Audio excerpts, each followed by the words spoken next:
Today we're making a spinach juice recipe that is perfect for glowing skin, and it also tastes great. It only has 5 ingredients, so I'm going to show you how easy it is to make. Hi everyone, and welcome back to Clean Eating Kitchen.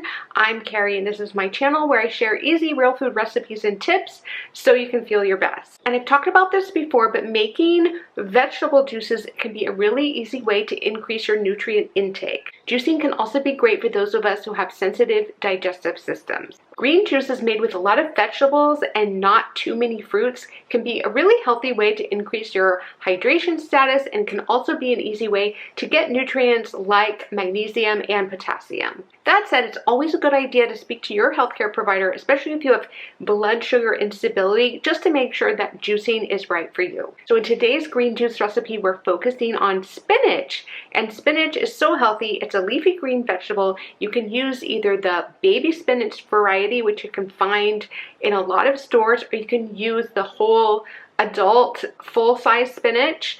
That just requires a little bit more preparation. I like to wash the spinach really well and pull off the stems, which often have dirt collected around that base root. Juicing spinach is also great if you grow it in your garden because you tend to have a lot of it. And I don't know about you, but I don't love eating spinach in a salad, and I also don't really like steamed spinach. So getting it in a spinach juice is the perfect way for me to get those nutrients. So as I mentioned, this recipe is very easy. It only has 5 ingredients. We're using spinach, and I'm making like a triple batch of this juice today. But if you wanted to just make a single batch, I will include the link to the recipe in the description box below. In addition to the spinach, we're using celery and we're using cucumber. And I really recommend using these water-rich vegetables because spinach itself doesn't have a ton of water when you're juicing it. So you're gonna get like a really thick, kind of swampy green juice unless you add some water-rich vegetables like cucumber or celery. And then I also recommend adding apple. I'm using some red apples today. If you really want to keep the natural sugar content low,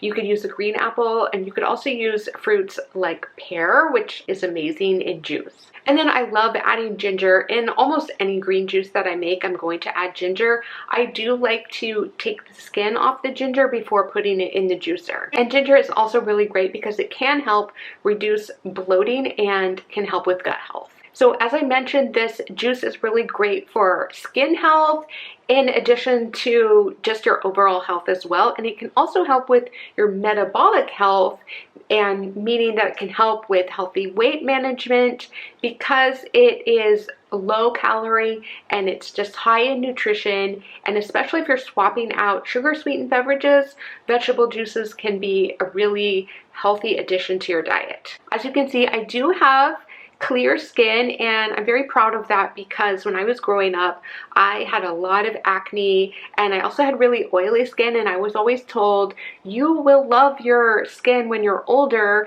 because oily skin means you have fewer wrinkles. And I do feel like my skin looks nice for my age. Want to guess in the comments? I will reveal it there. But I do drink green juices about once a week or so. I'd like to make a big batch, and that will last me up to like 4 or 5 days. I just keep it tightly covered in the refrigerator, and if the juices start to separate, you can just give them a quick shake before you consume them, and I've never had any problems with juices going bad. I will also link my juicer in the description. This is a new juicer that I purchased this year, and I really like it. It works really well. It makes prepping easy because I don't have to cut everything really small, but you can use whatever juicer you have on hand. You can also make this green juice in a blender. I do just recommend filtering the pulp out if you're using a blender, and you'll need to add some water in order to get everything to blend. But again, I will put the recipe link in the description box, and I hope you enjoyed this video. It was fun to make, and I'm going to link to my cabbage juice recipe video, which can be helpful if you have stomach issues, especially a stomach issue called gastritis, and you can learn about that in the next video. I'll see you then. Take care, everyone.